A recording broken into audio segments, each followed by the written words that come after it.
Okay. Hello all. Thank you for joining us to commence South County Sunrise's digital climate strike today. My name is Ilana and Cassidy is also joining us from South County Sunrise. We are so honored to be led today by Loren Spears in commencing our climate strike.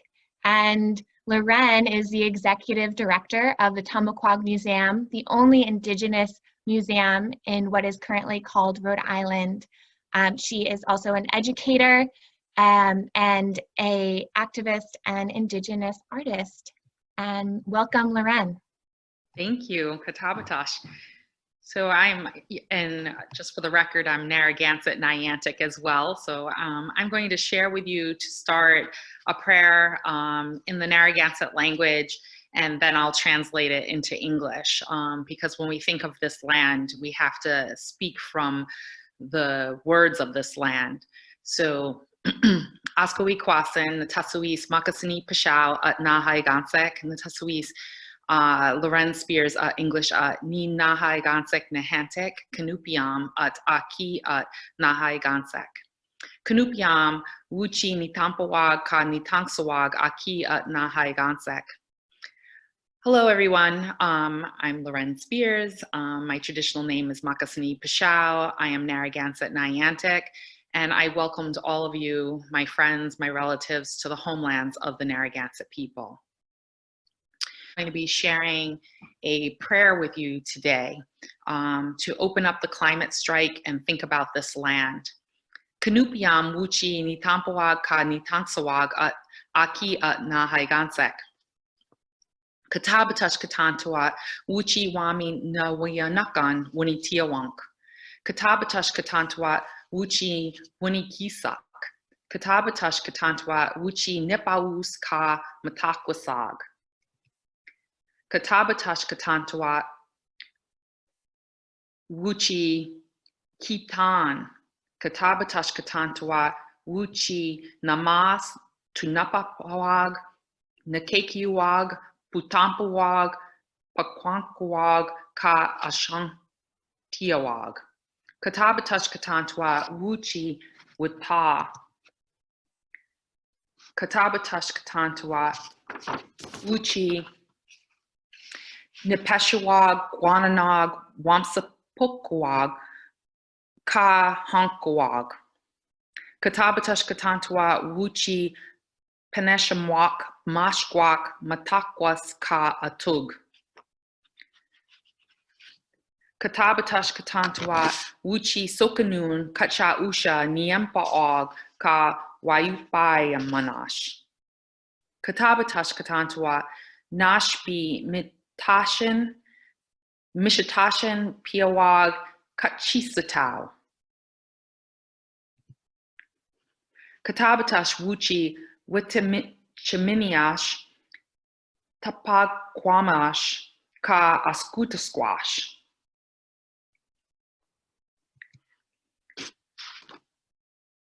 Kakatanwu, Wami Saquan, Kisaquan, Takquanek Ka Paponi, Nashbi Wanitiawank. Katabatash, Katantua, Wuchi Namasuag, Tanapakwas, Mashkwak, Atuk, Wamsakuk,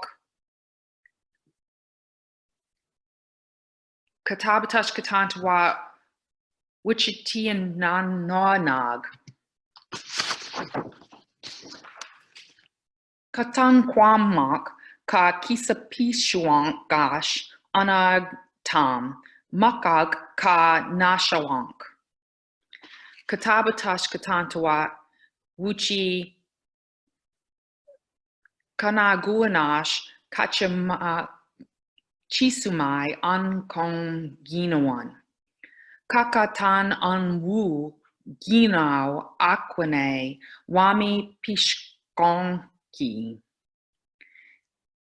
Nani Paun, Maiwi, Ut Wutantam, Nakis, Nukas Aki. Katabatash Kitantawa, Wuchi, Wami, Wam Uwao Siniat, Nakas Aki. So what I said to you in my language is, I said, welcome all my friends and relatives to the homelands of the Narragansett people. Thank you, Creator, for all the beauty that surrounds us. Thank you, Creator, for the beautiful day. Thank you for the sun and the clouds. Thank you, Creator, for the ocean. Thank you for the fish, the turtles, the otters, the whales, the clams, the lobsters, and all living things in the waters. Thank you, Creator, for the forests. Thank you for the birds, the hawks, the eagles, the geese. Thank you, Creator, for the animals, the bears, the rabbits, the deer. Thank you, Creator, for the rain, the thunder beings, the lightning, and the wind. With the storm comes the cleansing. Thank you for the corn, the bean, and the squash, and all the things that grow. We want all the seasons, spring, summer, fall, and winter, to burst forth with beauty. Thank you, Creator, for all of our ancestors. Thank you for all living things. The frogs, the fish, the turtles, the beavers, the bear, the deer, the eagles, the fish, all that walk, all that swim, and all that fly. Thank you, Creator, for all our ancestors, for all that they have suffered, the pain of slavery, the bonds that held them, mind, body, and spirit.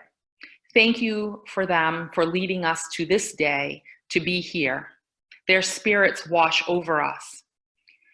We want peace in our future. We stand together to care and protect Mother Earth. We thank the Creator for all of us to enjoy the beauty that is Mother Earth. Ninaj. Katabatash, thank you. So when I am thinking about climate justice, I'm thinking about living in balance. But in thinking about that, I think about our ancestors and how they lived in balance before European contact and conquest. That contact and conquest brought many things. It brought hogs that destroyed the clam beds and tore up the brush of the forest, of the things that we gathered, the cattle that trampled our gardens and ate our corn caches along with the pigs, the conquest that burned our food stores, all of this conquest that was greed and power and entitlement, that brought destruction to our lands, brought war, and started to change this land through land dispossession and the commodification of the resources.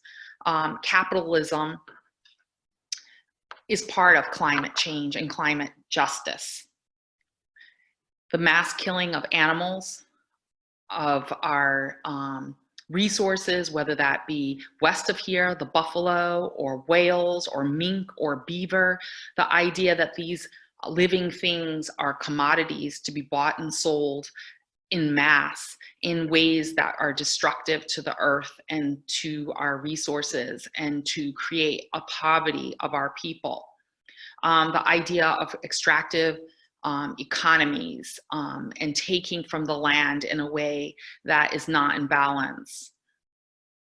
So the changes in the land are vast through industrialization and farming and urbanization, and those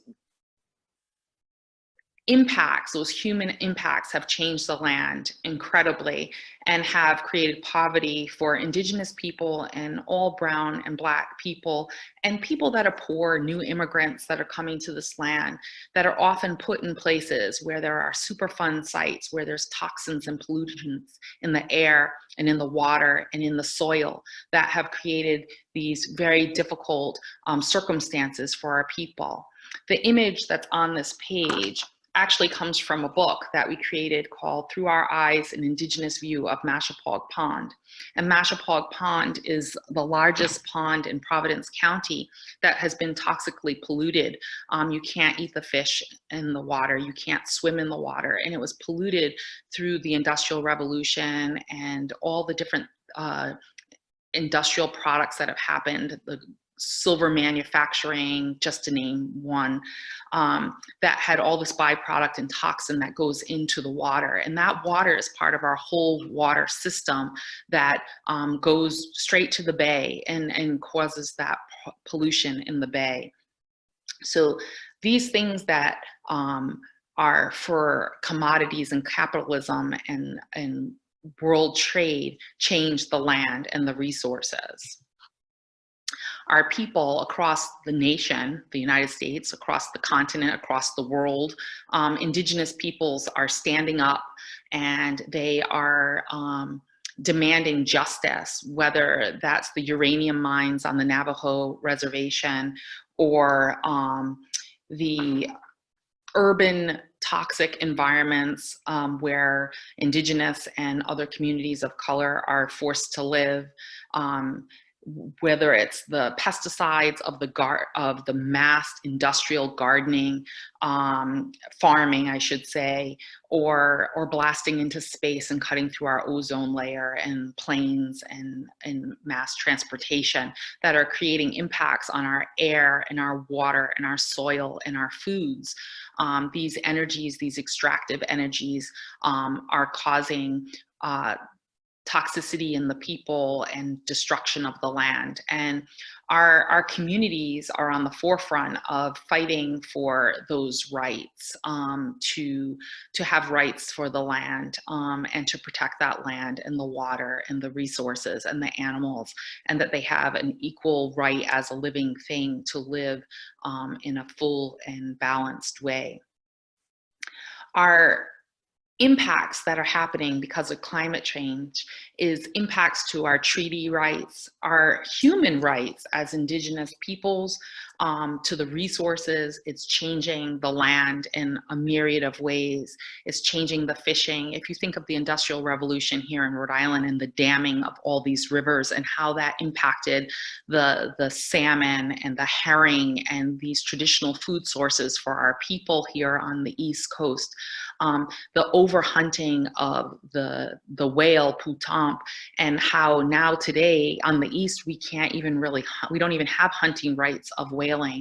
Thankfully, our Western relatives on the West Coast still have some of those rights intact, but it has changed the way that we live in ways that I have here.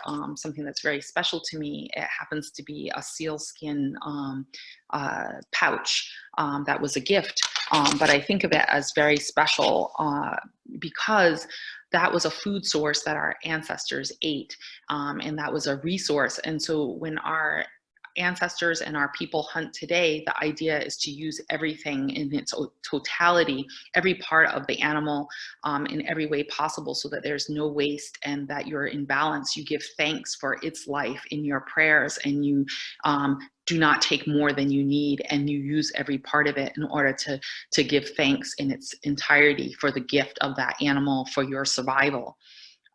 Today, we as humans are taking way more than is necessary. And if you even think about during this crisis of COVID-19, the fact that they're plowing under these massive industrial farms because they have no mechanism to get the food to the people, yet there are people in this world, in this country, that are starving, and yet that food is just being wasted. So when you talk about balance, that's not in balance. There should be a way in which to make that happen, but it doesn't fit the capitalism model. And you know, we're losing hunting and fishing rights, but we're also struggling with gathering rights, the access to wild edibles and medicinals that are in the landscape. And this is all part of that climate change and access to those resources. One particular project I'll mention from the Narragansett tribe is working with Brown University and the University of Rhode Island on a Superfund project, but it has, it's part of looking at our fish on our freshwater ponds, and it's called the Namas Fish Project. And it's looking at the toxins that are in the water, and more so actually in the fish. They've come to think that it actually comes from the pollutants in the air that are going into the water, that are going into the fish, PCBs and mercury and things of that nature that are toxic. So now on our freshwater ponds, we have to limit how much freshwater fish we're eating because of these toxins. So when you talk about climate change and justice and environmental changes that are happening, these are all interconnected. This extractive economy and this industrialization and modernization and urbanization is all connected to these concerns that are affecting our people. However, I feel that I'm very positive in that people are really reclaiming rights. Winona LaDuke and many other people are out there in the forefronts of this issue on climate justice and climate change and the impacts of it. But you know, thinking about the renewable energies that could be utilized, solar and wind power and other kinds of renewable energies. Food sovereignty and food systems is an important part of this reclamation. The Narragansett Food Sovereignty Initiative, run by Cassius and Dawn Spears, engages the Narragansett community to come and farm in a sustainable way, growing traditional agricultural gifts of the land, if you will, corn, beans, squash, and other melons, other traditional foods. And the idea is to have those foods be in the most traditional heritage seed form, you know, growing Narragansett heirloom flint corn, heritage seeds, to have the natural ways of traditional ways of growing those foods using all organic materials and not pesticides and herbicides and things of that nature that are pollutants. Those are all things that we're looking at, trying to improve our food and life ways that are impacted in this climate change, and to think about those green economies and how we can improve that. So in the image there, it's showing shellfishing, the shellfish farms, and there's clam gardens and things of like that. Oh, I think it's the Swamish people that were written up about their clam gardens. And so I believe, this clam image is from Mashpee, neighboring tribe in Massachusetts, the Wampanoag. And so these environmental justice initiatives are really important. This reclamation of our traditional foods and foodways is really important to our sustainability as a people, but also the sustainability of this land so that it can be here for the next generations to come. Our communities have these rights of self-determination that are hindered by climate change, urbanization, and displacement and dislocation from access to the land and its resources. But we really fight for those rights to have access to the salt waters, the fresh waters, the land and its resources, the gifts that are from the Creator. I do mention also cultural and ecological tourism as a means of reclamation to a point. The idea of reconnecting people that are from very urban environments or are very disconnected from the land to the land so that they can respect the land, its resources, the gifts that have been given from the Creator. I did put Honor the Earth on there. I very much respect Winona LaDuke and the work that she does. So if you want to know more about her and her work, you can go to nativeharvest.com or just look her up anywhere. Some local issues that are happening that we need to think about. Our community fought against the Burrowville power plant. Our community, we had members that went across the country to Standing Rock and things of that nature to protest the pipeline. There's things happening on the local level, like the LNG terminal, that's the gas terminal, the Burrowville power plant, how they wanted to use our water from our reservation, and how we really fought as a community against that. And in this image, there's some tribal community members as well as the public that were fighting against the power plant. And these are issues that are really important, and we need to work on them on the local level, on the national level. There were lots of Narragansett people that went to Washington, D.C. to protest the pipeline, including myself. I had nieces and nephews and children of mine that went out to Standing Rock to stand with the Lakota people, the Standing Rock Sioux people, but all people. These are things that are going on all across this country. Everywhere you look, there is some kind of climate and environmental issue that's happening, and these climate justice changes, these are all interconnected. You know, when you think of the pipeline and the desecration of the land to extract these resources, that changes the land, it changes the soil, it changes the water, it changes the air, and it exacerbates the climate change that's taking place. In some places, you can see the changes much more dramatically in our northern relatives in the Arctic and in Canada and in Alaska, but you're seeing it on the coastlines as well with the storms that are happening, the hurricanes and the landslides and the floods. I mean, we've felt that here. We've had the floods of 2010. We've had Hurricane Sandy.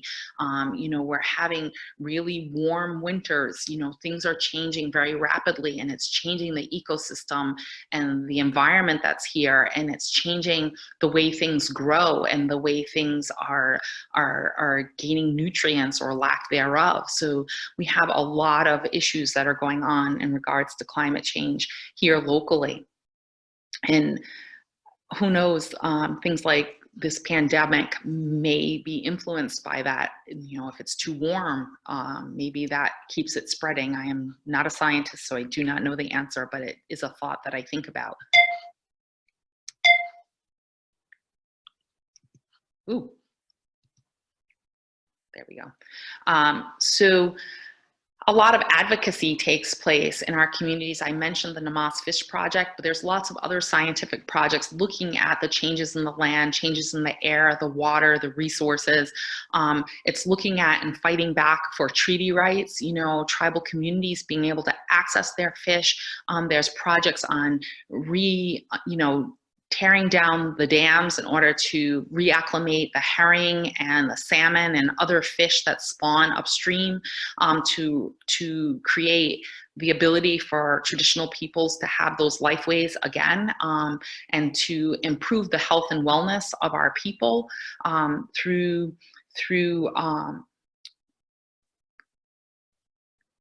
preservation and reclamation and cleaning of these toxins. Unfortunately, the health and wellness is a problem with these different kinds of toxins. There's cancer and diabetes and obesity and depression and lung disease, just to name a few. But we're working towards this through mind, body, spirit, wellness, and those kinds of things are improved by traditional lifeways. And the picture of the Narragansett youth holding a traditional mushroom that's harvested here in the wild, it's the idea of knowing and being able to go out and hunt and fish and gather and grow, garden and farm traditionally, to live our lives in balance and to have those traditional lifeways and be able to pass them forth to the next generations to come. You know, generation after generation, we shouldn't have to be protesting these extractive strategies that are destroying our lifeways and destroying our health and our well-being. So we are really looking to uplift everyone, not just Indigenous peoples, but all humanity, because everyone is interconnected in this world today. And when you talk about living in balance, what happens in one place in the world is affecting what's happening in the next place. So if we're destroying the earth here, we're impacting people far away. We can see that more and more as times change, when we see the pollutants that are coming across in the skies or floating across in the waters, those that are visible, the trash and plastics and things of that nature, but the things that break down in ways that we can't even see, those plastic molecules that are inside the fish today, that we're eating, that's polluting our bodies. physically, as well as polluting our bodies in a spiritual and mindful way. So our communities, we all have to stand up and fight for what's right, and to demand the leaders in our communities and in our states and in our countries and in our world to change the way that we live, because it is always the people that have the least power that are suffering the most from these vast changes to the climate and to the ecological state of this earth. It affects us. It affects our land, our water, our lifeways. It impacts our rights as human beings. So I loved this banner that said "the last pipeline," because that's the dream. The dream is that we can come to a way to have balance in living in this world that we live in today that is interconnected. How can we create systems that are green to make it so that we still can travel and we can still live, and we can still flourish as human beings, but in a way that does not desecrate and denigrate the earth. So with that, I will stop there for questions.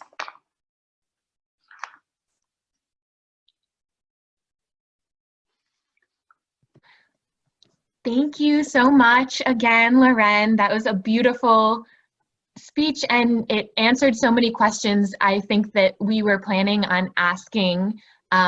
So I think that some of the questions we might ask, it might be elaborating a little bit, but you know, if you want to skip past something or just, you know, touch on it briefly, that works too.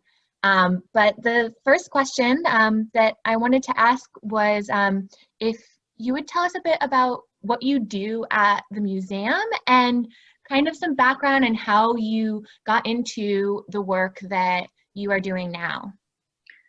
Certainly. So my degrees are in education, and I was a public school teacher. And in 2002, I got the idea, because I have young children of my own. I have 3 children. Well, they were once young. They're no longer so young.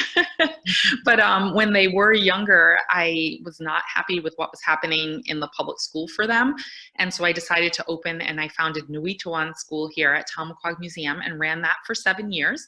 The floods of 2010 kind of kiboshed that.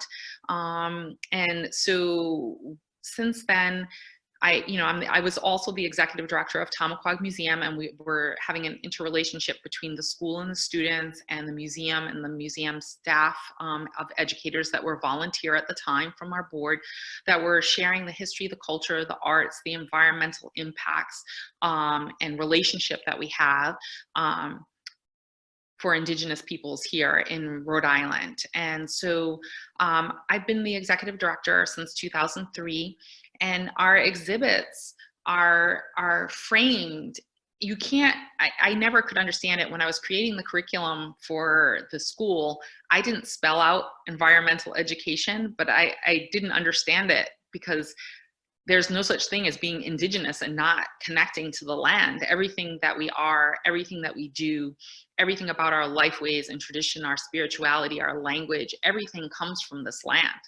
And so I never could quite understand why other people that were not Indigenous, or at least not in this day and age considered themselves Indigenous to a particular land and place and culture, couldn't understand that. So we had to kind of spell that out for other people. When you look at any exhibit in this museum, you can look at it from a historical perspective, you can look at it from a cultural perspective, but you can also look at it from an environmental perspective. It's all interwoven. For me, it's all interconnected, and one is not without the other. Right. But you can look at it from a certain lens, a little bit more heavily weighted.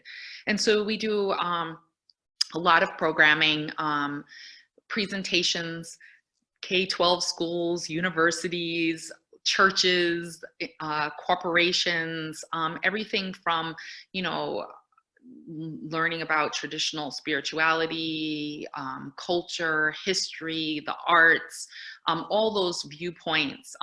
Different people ask for different focus areas, and we do all of those. And we have Children's Hour, which I think is going to be virtually this year. We're trying to work that out.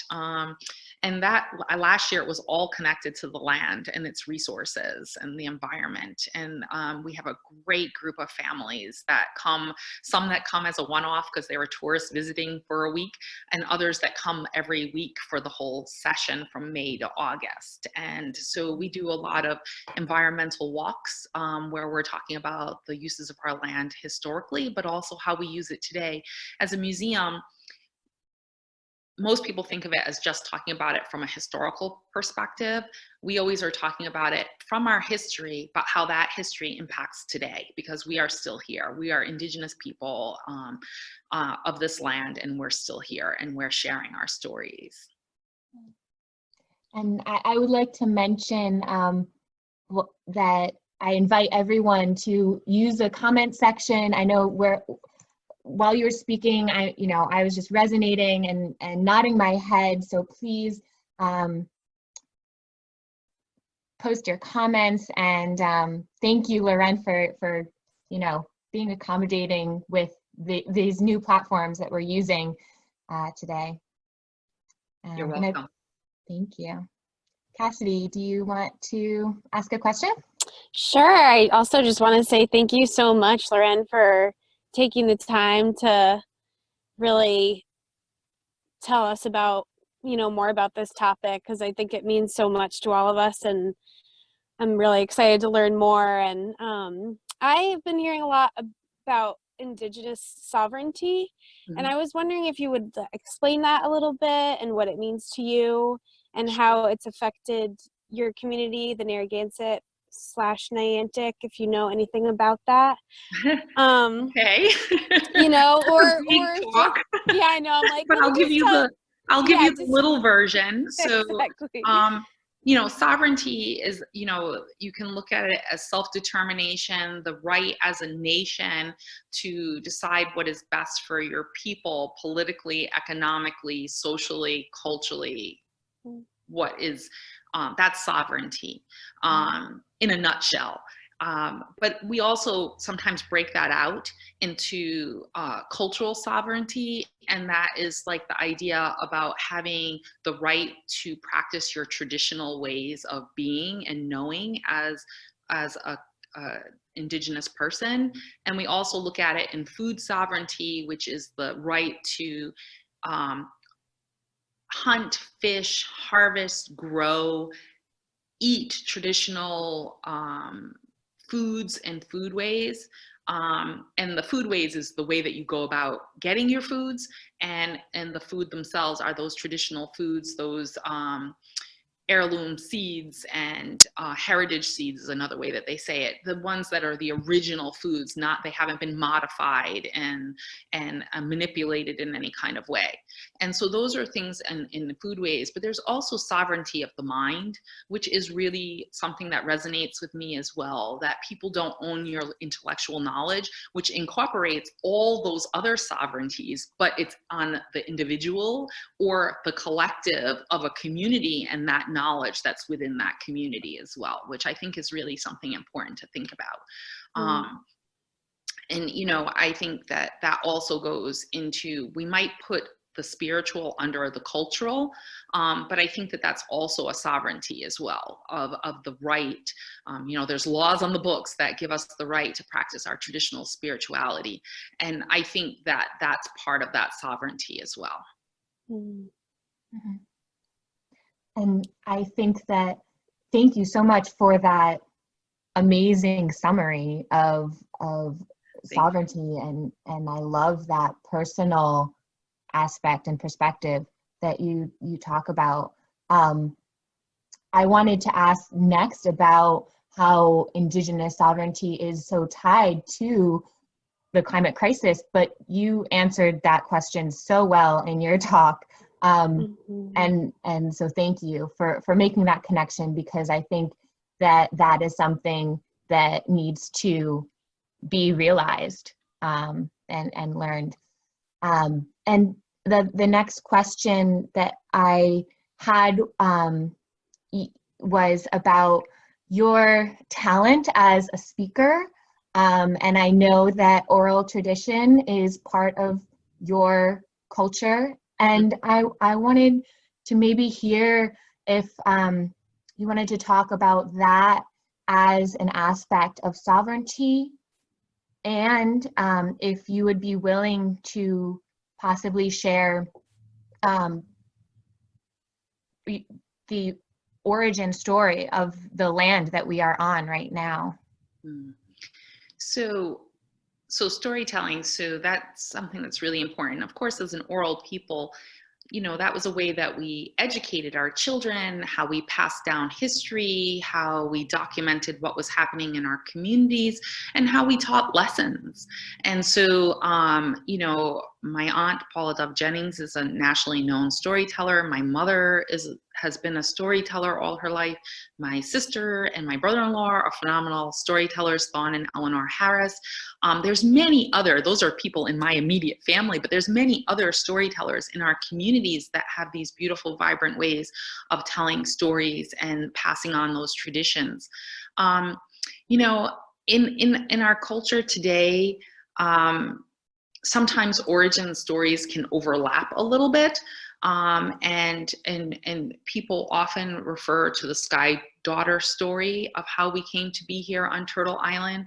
But I like to go back to a more traditional story for us, which is how we literally came out of the mud, not the mud, the clay in the land. So like if you think about, if you see the film Woven in Time, it's referenced there.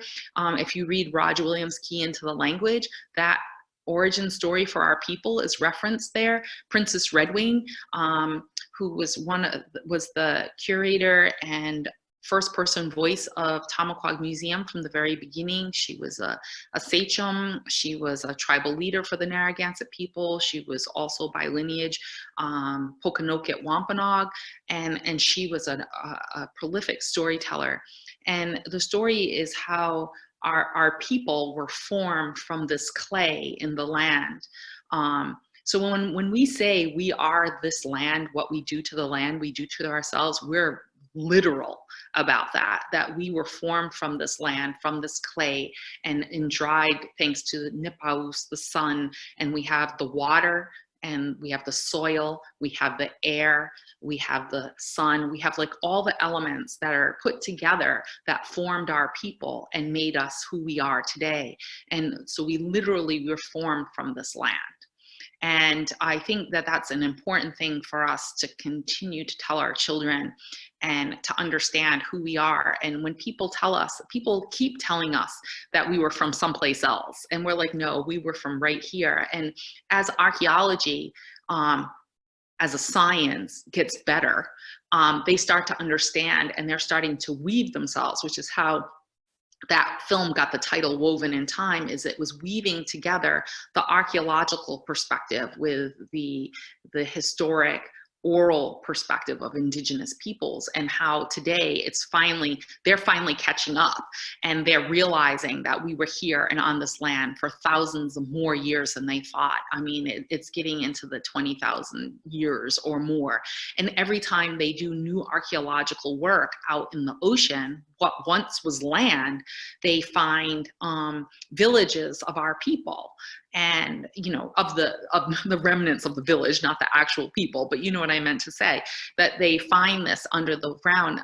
Narragansett youth, young adults, worked with the University of Rhode Island doing that deep water archaeology a few years ago, and they've got some really interesting films. And David Robinson was one of the lead scientists, archaeologists that were on the project, that we gave him one of our awards last year for that work, because it tells such an amazing story, and it reinforces the stories that we already know, that we already tell ourselves about who we are and where we're from.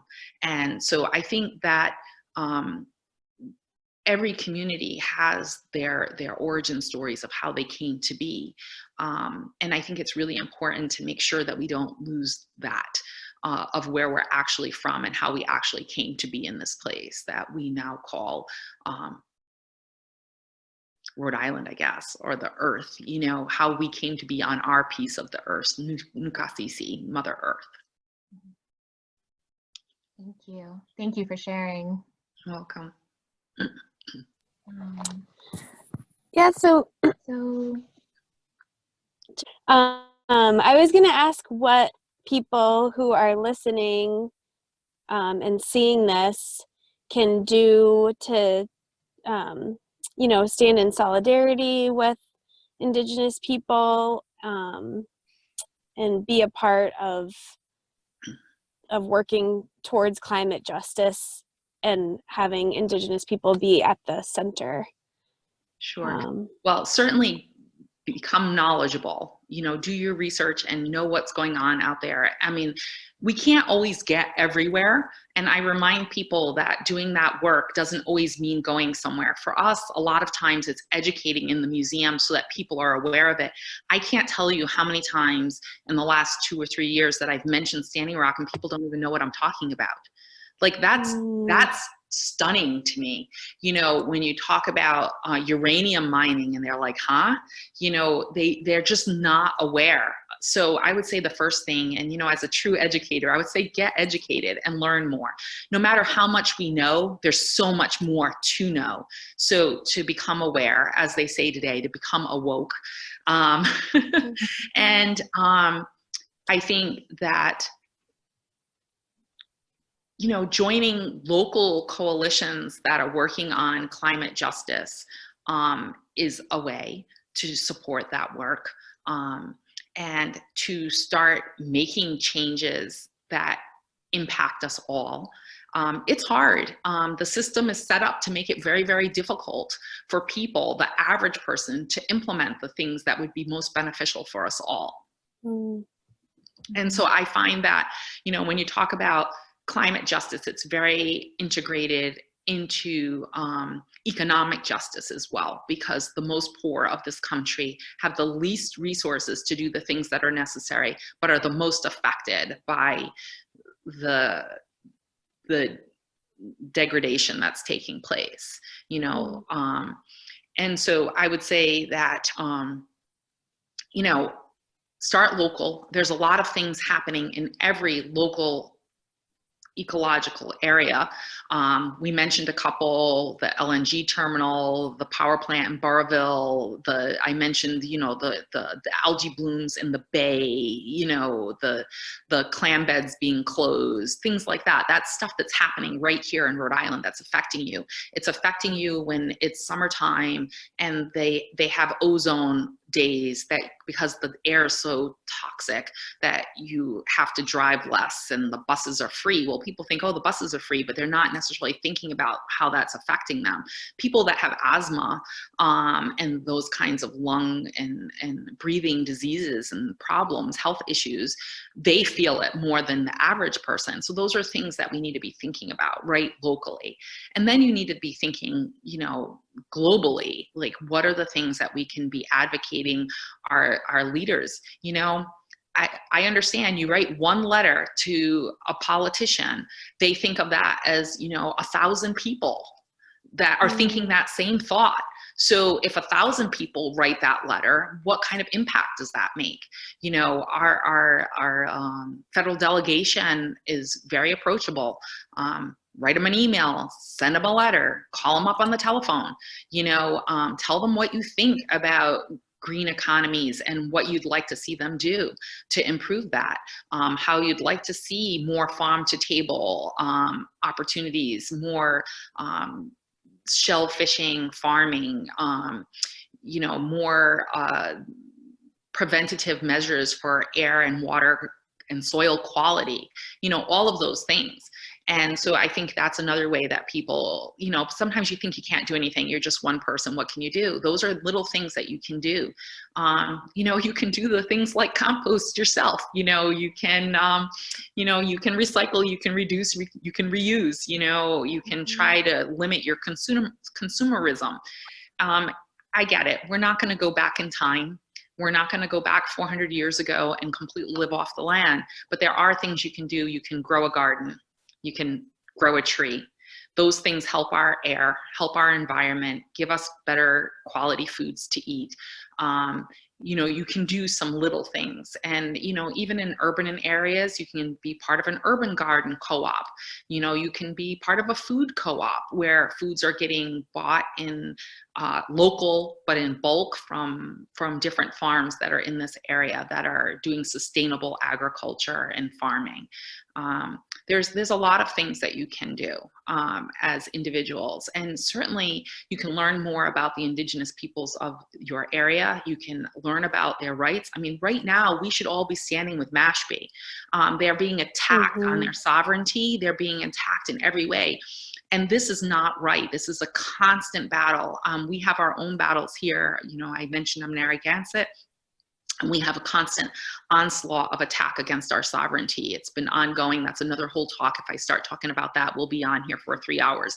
But the reality right now, people could be writing Congress, their congressmen, and saying that they stand in solidarity with the Mashpee Wampanoag people. If they need help with what that letter should say, we just, our board and staff have just finished drafting a letter that we're going to be submitting and sending in solidarity with them. So these are the kinds of things that people can do. You can certainly come to Tamaquag Museum and learn more about indigenous peoples of this area.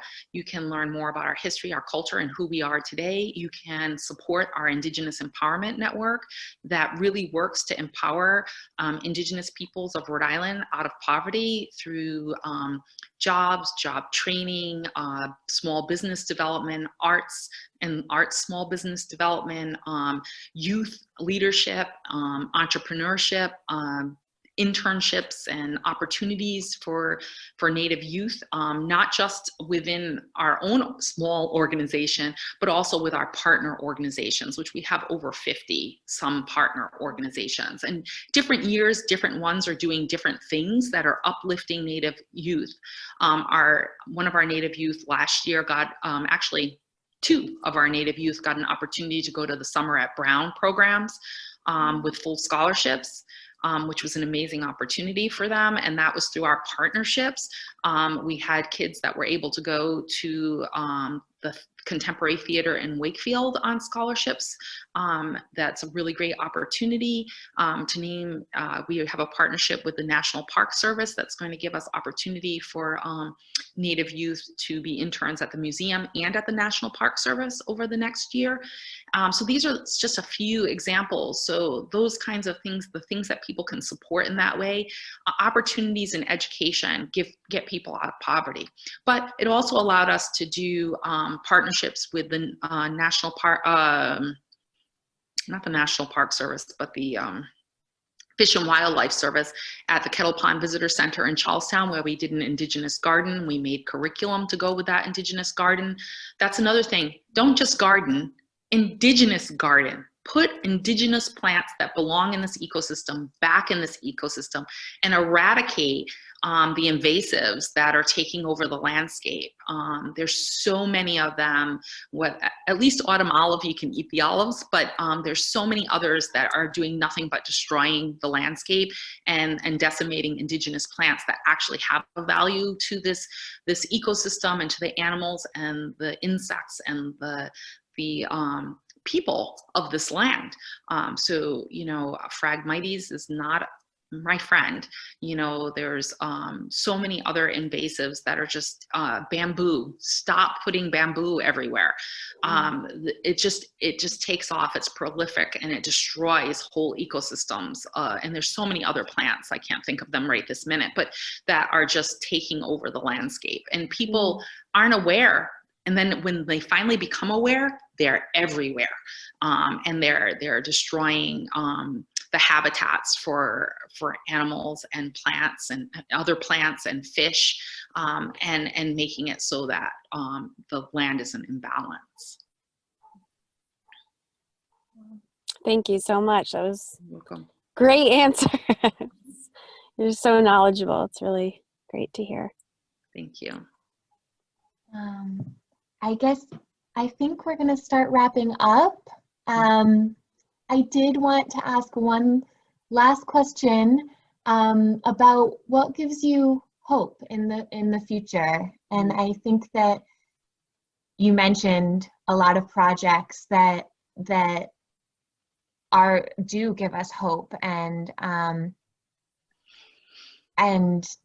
I would be interested in maybe just one that's current, that you're excited for, and that gives you passion, and that you're excited about right now. Well, I mean, I think that there's the fact that people are aware gives me hope, that people are starting to talk about things and then starting to do things so that they're making those changes. I feel really a lot of hope with Indigenous youth that are very involved in environmental and climate justice, and that are gardening and farming and, you know, doing agriculture and traditional food ways and food sovereignty and traditional art forms. I mean, I had this book here. It's the National Museum of the American Indian, but they were talking about the black ash and how they're being decimated by the Asian borer beetles, and how the art forms are changing because the resources are becoming unavailable due to these invasive, in this case, insects and things like that. But I still have hope, because I also feel that people in our Indigenous communities have been very adaptive. And because we're adaptive, we've survived 400 years of genocide, displacement, colonization, and conquest, but we're still here. And so that gives me hope. You know, our people are passing on traditional art forms and are still hunting and fishing and gathering and sharing that knowledge within our communities and beyond. That there's opportunities for Native youth to learn from their families and from the community at large about these things, and also through our partners, be able to be exposed to science and in relationship to climate change and climate justice in ways that they're really impactful.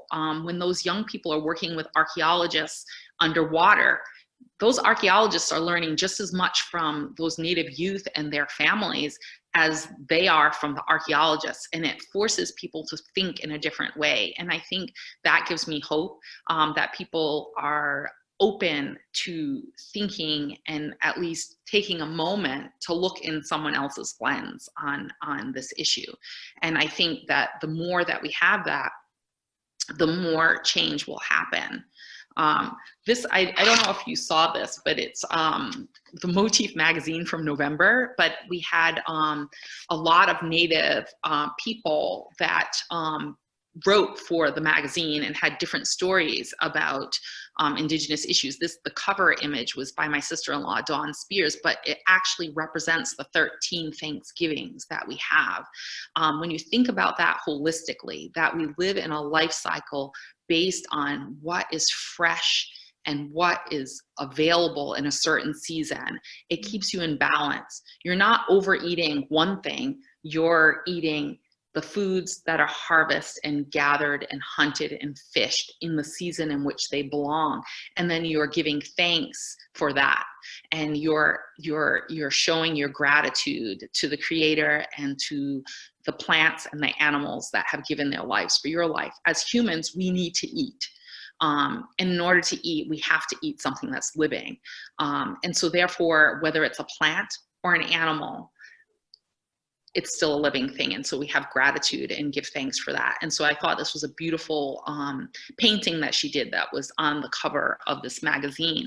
And so I think that gives me hope too, that we have all these artists that are sharing their environmental knowledge through their different artistic lenses, whether that's two-dimensional paintings and drawings or photography, or three-dimensional basketry, beadwork, leatherwork, whatever artwork that they do, quill work. Those are all things that are intersected with the land and things that are in our history. So I think that's really important for us to, stay hopeful that if we can, as humans, can destroy this land and we have all this technology, then we have a way to figure out how to cleanse it and to restore it and to adapt to what changes may happen, because as we know, there's been changes in the land for thousands of years, but with climate change and industrialization and urbanization and all the impacts of humanity,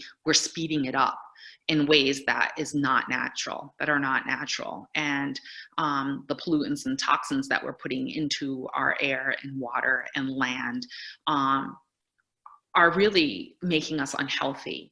There's way too many people. I live near where what once was a nuclear plant, and too many people I know that live in that area have cancer. And that concerns me. It concerns me as an individual, but as a mother, as a grandmother, as a relative, that, why is capitalism allowing big corporations and companies to create all these toxic environments and then sort of clean it up a little bit and then leave it and then go away? And then when it really bursts into the soil and into the water and into the ecosystem, they don't have to do anything to actually clean it up. And the people that suffer are the people that are sort of left behind, that didn't even know it was there to begin with, and didn't know that it's seeping into the systems. I don't know whether it actually is or isn't, but an awful lot of people, native and non-native, that live near me have cancer, and that is a problem.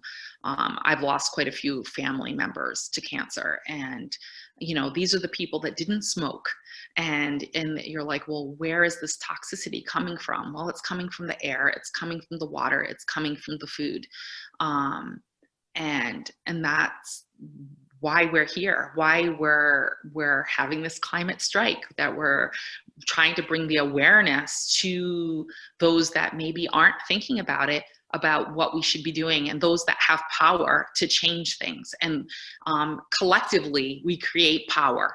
We create power to make those in positions of power listen. And so a climate strike or any kind of rally, protest, that's the purpose of it. It's to have those collective numbers together to make people that are in positions of power to hear us.